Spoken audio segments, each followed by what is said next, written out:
Hello and welcome to the Business Channel. In this programme we'll be looking at the green agenda and the move towards a low carbon economy.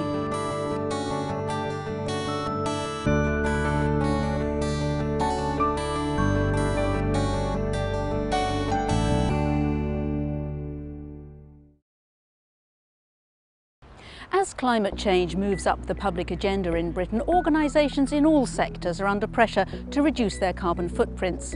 Until recently, though, improving energy efficiency was a secondary issue for most businesses after cost cutting.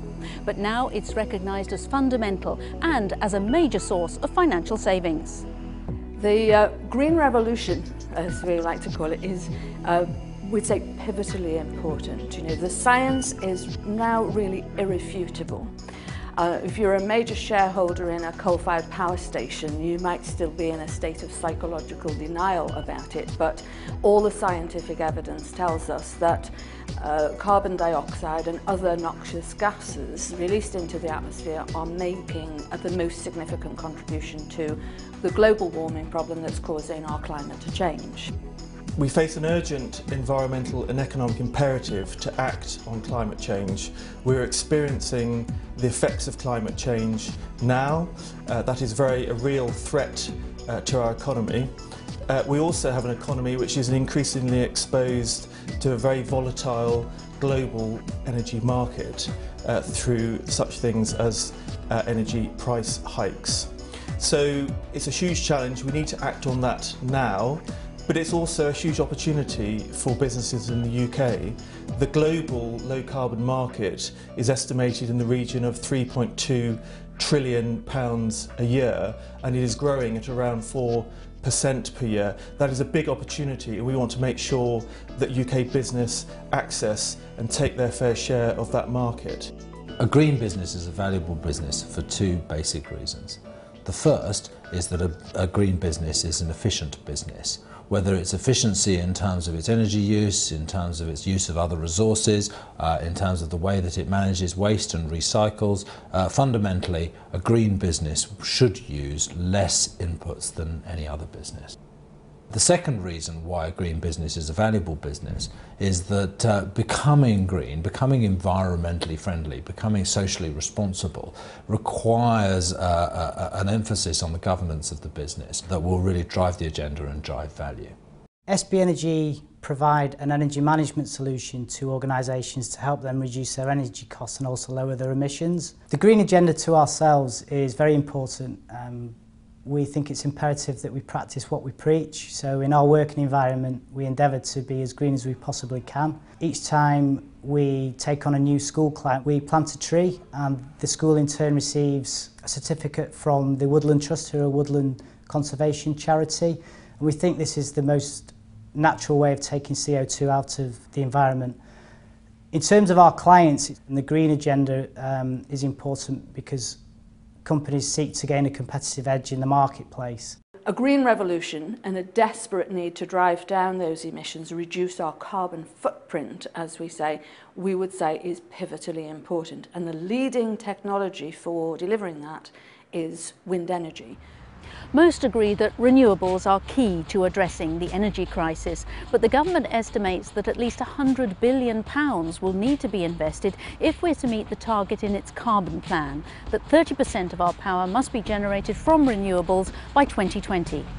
Offshore, with just over 1,300 megawatts deployed in the UK, not only are we world leaders as having more capacity installed than any other country, we've actually got more offshore wind installed than all the other countries in the world put together. We need to ensure that we are harnessing the potential for renewable technology that we have in this country, be that wave, wind and so on. In fact, we're already global leaders on offshore wind technology. But we need to ensure that the next generation of offshore wind technology is brought on stream, overcoming some of the barriers to that, such as access to capital finance for that. And therefore, this is an area that we hope the Green Investment Bank will be able to help. Also, on our electricity market, we want electricity market reform to open up the market to new generators and suppliers of electricity, of clean electricity, that we need in order to decarbonise our supply going forward. We're a company that design and build renewable energy power stations, expressly for the purpose of producing green energy from resource that other people throw away, resources that is naturally grown, usually locally available resource for producing green energy. If you look at all the varying technologies within renewable energy, they're all weather dependent. Biomass using a local resource is not a weather dependent technology, and by virtue of that it's always available, which would be a great replacement for traditional fossil fuel powered power stations, which are always readily available and always in use. And this is the reason why biomass power as a power station gives an alternative to more weather dependent renewable energy technologies. Renewable energy is really important in the future, and in terms of reducing emissions from buildings, it will have a significant impact. But the first step has to be reducing the need, so reducing the demand of buildings for energy. And that process of measuring at the building scale will enable you to understand what energy you are using. And at the moment, we typically describe as a society, when we talk about energy, we talk about electricity, and that's not all. In buildings, we do a great deal of heating and cooling, which is in warming things up and cooling things down. And we use carbon fuel, and we use electricity and gas and coal and oil. All these things are relatively carbon intensive, and we have to get around other ways of doing that, and that's renewables. So we have renewable heat, renewable cooling, and renewable electricity. There's already a commitment to get 30% renewables in the generation mix by 2020, and that affects the way that we measure the carbon intensity of buildings. As that proportion changes over time, so the measured carbon intensity of building changes over time. So that's a long-term plan, and it's shifting all the time. Energy efficiency is incredibly important to our clients because it is the energy efficiency that is essentially the bill at the end of the month. What we're finding is an increasing importance to be able to reduce the reliance on artificial light and artificial ventilation, not just to be able to address the rising energy costs, but also to try and ensure that there is a better socio-physiological and psychological environment for people to be living, working or playing in. Energy efficiency is a win-win, reducing the amount of energy we use, and therefore reducing carbon emissions, but also reducing the energy bill as well. But it's not happening enough at the moment. That is where we want the Green Deal to really help. The Green Deal is a flagship policy that will help householders and businesses to reduce the amount of energy they use in their buildings through the installation of energy efficiency measures. And the unique thing about the Green Deal is that it tackles one of the main barriers to improved energy efficiency, which is having the upfront capital to carry out those improvements. The Green Deal will enable those improvements to be made without any upfront capital required. So there we have it. We need increased supply, but we also need better management of the demand of our energy. As more business leaders commit to reducing their organisations' emissions, a new industry is emerging. Organisations need analysts to help them assess their impact on the environment, strategists to help them map a plan of action, and advisors to help them with the implementation. The need for a secure, low-carbon energy supply. This is absolutely crucial, and we are taking a number of steps to attract the private sector investment that we will need to have a decarbonised grid in the future. We're also investing in carbon capture and storage, which is a technology that will enable perhaps dirty fossil fuels to become clean in the future, and we have clean energy produced from coal and gas and so on. So that's a big imperative there. People who produce carbon pay a tax. So the producers pay a tax and the reducers receive that tax as a recycled subsidy. And what we do is we help industry and our clients and our joint venture clients to actually go and address that industry and gain the subsidy and take that subsidy to subsidise the power stations that we build. And that's how we help our partners to develop their ventures jointly with us. Many organisations are going to have to look at opportunities that require capital expenditure, significant capital expenditure. So we can help by developing a marginal abatement cost analysis to identify the best ways and the most feasible option to reach the end goal, which is reducing emissions. So we're looking at return on investment. Once we've identified the level of investment and the resource needed, we then help with planning and implementation. So we help with monitoring and reporting carbon and seek to gain continuous improvement in both in processes and in the results. Over the last 3 years, we've helped a number of organisations roll out AMR, or automated meters, which is a fantastic way of managing one's energy. It's also important to gain a high ranking in the first few years of the league tables through the early metric action. So we've been helping organisations in that regard. Now the question that clients are asking us is, okay, so what do I actually need to do to perform well in the carbon reduction scheme? Because if it's going to be a real cost to my business, what do I need to do? The answer is energy efficiency. How can you go down into the decision tree, create marginal abatement curves within that decision tree that give boards of directors real information which tells them what the payback will be of the different choices they might make about ways in which to drive energy efficiency into the business. That kind of effort is going to be necessary for anybody who's a heavy energy user to really make a difference to where they go next. The CRC, formerly known as the Carbon Reduction Commitment, is the government's plan to incentivise businesses to take responsibility for their emissions. The UK's larger companies are now required to measure and report on their energy usage. Those that achieve reductions are awarded with tax breaks and with access to permits. When the CRC was first introduced, it was viewed as being revenue neutral as far as the Exchequer was concerned. So the government weren't actually trying to take any money out of the system. But it wasn't like that for participants. For participants, it was very much a competition. And as well as there being financial benefits from being a low energy participant, there were also financial penalties and the penalty of being named and shamed in a league table that would show where people were performing in the CRC. What's changed is that they've decided that it's going to be more like a climate levy, and actually poor performance in the CRC will result in higher bills, will result in the Exchequer taking money out of the system.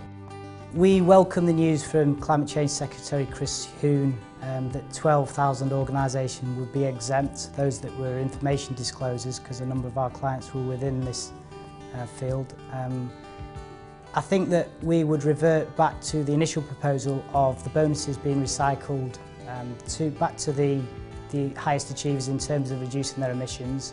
I think the most important thing is that the scheme is an effective tool to help organisations reduce and lower their emissions, and it doesn't just become another tax.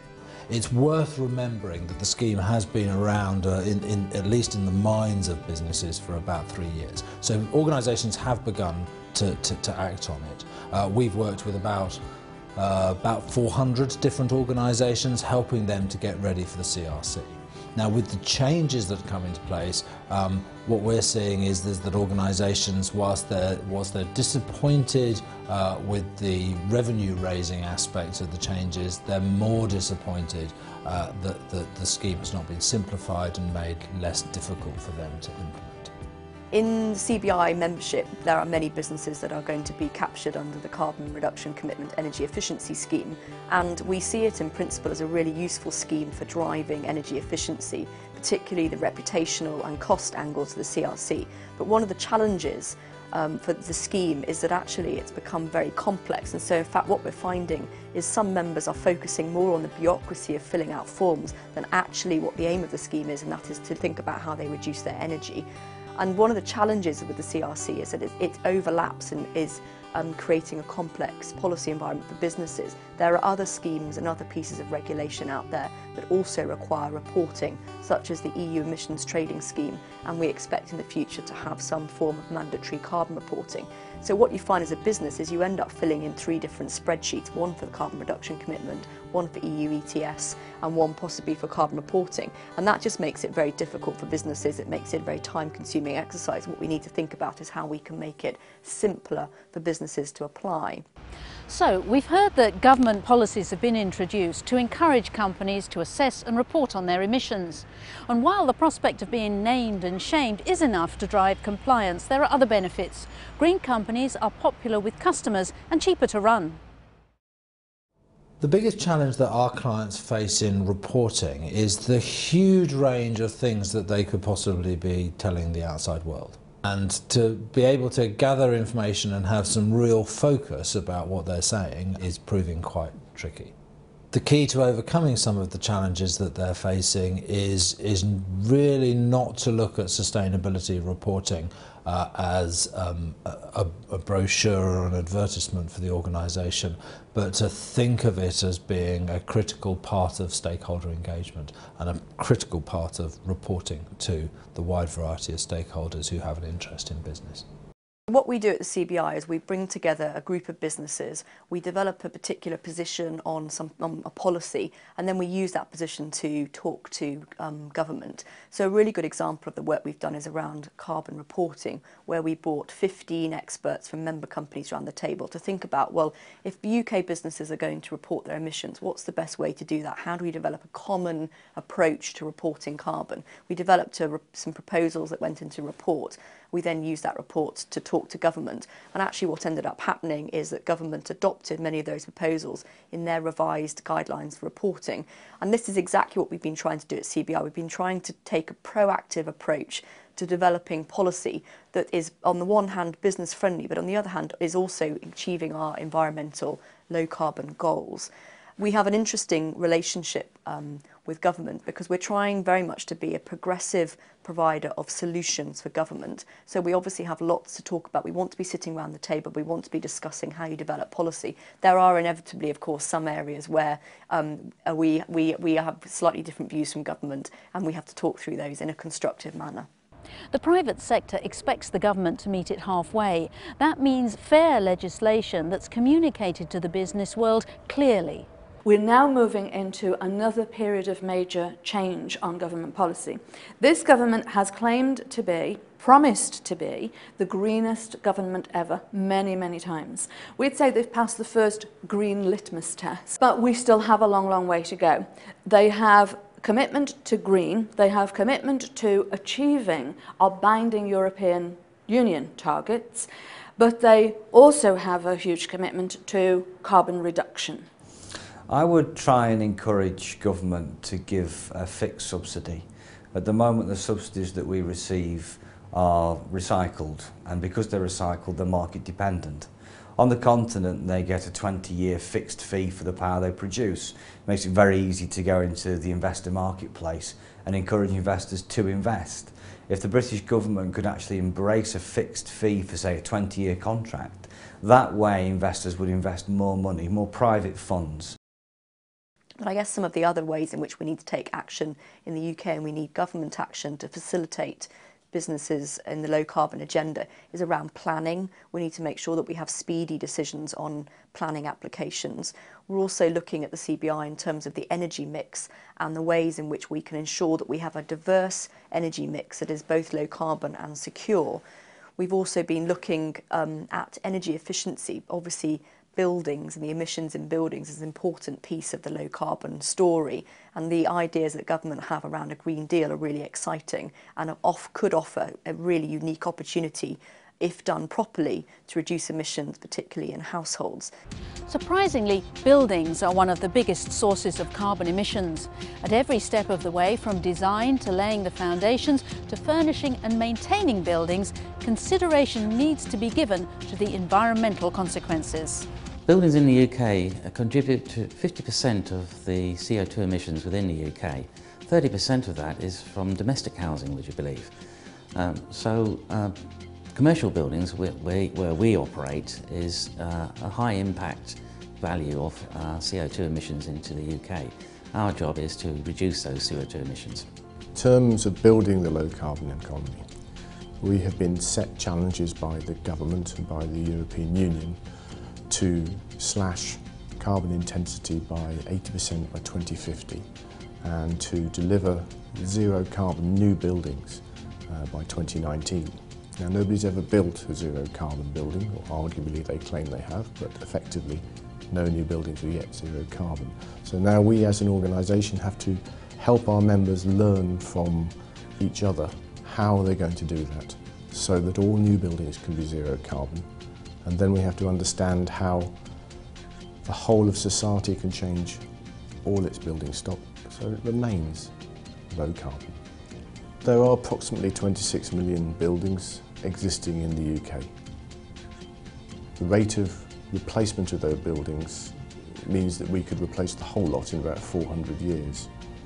We have to reduce the carbon impact of those buildings by at least 80% by 2050, which means refurbishing one a minute.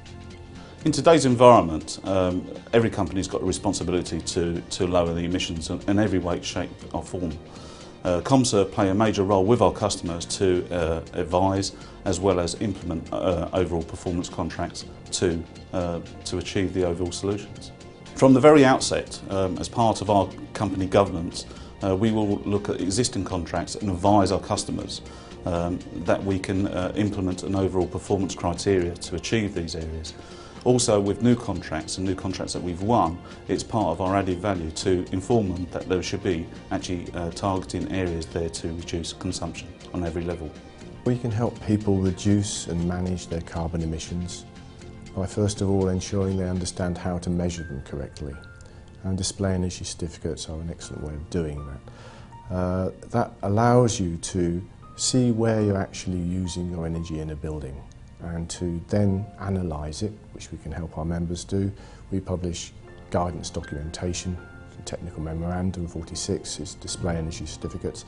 That guides people as to what the benchmarks they're trying to work around are. So for instance, if their building is way over a benchmark, as there was a building I think in Birmingham recently which was just way over the benchmark, that not only helps you reduce the energy in the building, but it actually pulls out errors in the metering, and I think they saved about £400,000 just by discovering that, and they previously hadn't noticed. The importance of sustainability is to ensure that we have compliance, especially around the area of emissions and obviously utilisation performance. Comserve actually provide the overall delivery of this by enabling through different types of performance type of contracts, enhancing best practice and working with our customer collaboratively to achieve an overall target and plan. Sustainability is important for facilities managers because it allows them to operate and optimise their building operations. This reduces bottom line operating costs for their clients and for themselves, and also ensures that they have a green agenda, that they show themselves aware of energy efficiency and environmental impact of what goes on within their properties. A sustainable building is a construction that has a low carbon profile that uses very low consumptions of utilities for its operation and its function. It utilises natural resources, sun, solar power, recycled rainwater, wind energy to enhance its usage of power within the building, reducing overall reliance on energy used from the national grid, from coal-fired power stations, from nuclear, etc. Our company's approach to developing a sustainable solution for clients is very much about understanding that one can only deliver a sustainable product unless there is a sustainable process in place. What that means is that we're able to harness our interdisciplinary approach to design. I say interdisciplinary and not multidisciplinary. It's all fine and well having a range of different design professionals in an office, but it's the ability to be able to communicate and collaborate that is quite key. It's the ability to balance the more objective, evidence-based science with the more subjective, intuitive green assessment methods that allows us to create very, very effective sustainable designs either at the city scale or to the micro scale of architecture or interiors.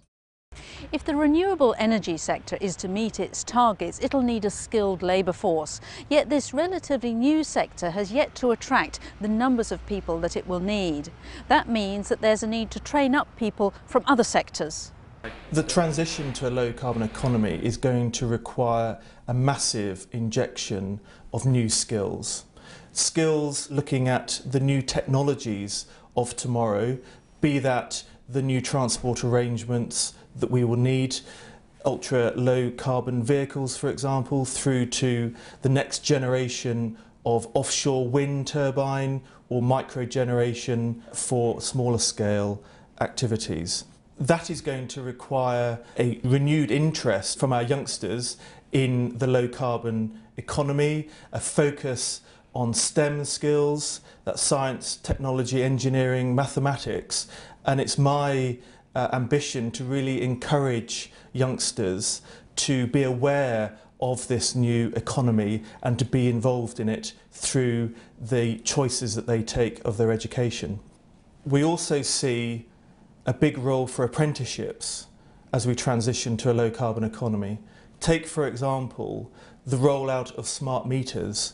We envisage each household having a smart meter which will drive behaviour change in that household to be more aware of the energy they use.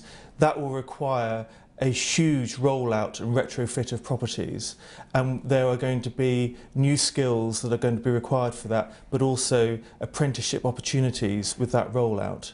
Education is key, and we actually, the best examples of education is actually within the schools. I visit schools on a regular basis, and the best example I've seen of raising awareness is by way of a carbon footprint indicator. Seen this at several schools whereby they publish on the notice board how they're performing in terms of their carbon footprint, whether they're doing well or poorly. I think this is important because the children of today are going to face the challenge of climate change, and they're the ones who are going to have to take the fight forward and educate the next generation. It is clear we will need a diverse range of clean energy technologies to meet our needs of the future. It will also be good for jobs and our economy at home in that we will be producing this clean technology. That will also bring with it increased insulation from the global energy market and the volatility that that experiences. My business wouldn't exist if the renewable energy industry wasn't available to us. It's something I've been thinking about for 20 years. Waiting for renewable energy to catch up with the principles and ideas that I've been developing. So it's absolutely key, it's core, it's the centre of what we do. It's the only thing we do. Never before in my career have I felt that we're busy with the right sort of problems. And that's entirely because we serve a sector that is focused totally on addressing all these major issues, the compelling policy issues of driving down the cost of electricity, saving our planet, and securing our energy independence from the need to be too heavily dependent on imported fossil fuels. At the start of the millennium, not many chief executives were considering their firm's role in climate change. 10 years on, it's now considered in most business decisions. The increasing desire to develop green corporate credentials and to achieve the associated cost savings has changed the business landscape forever.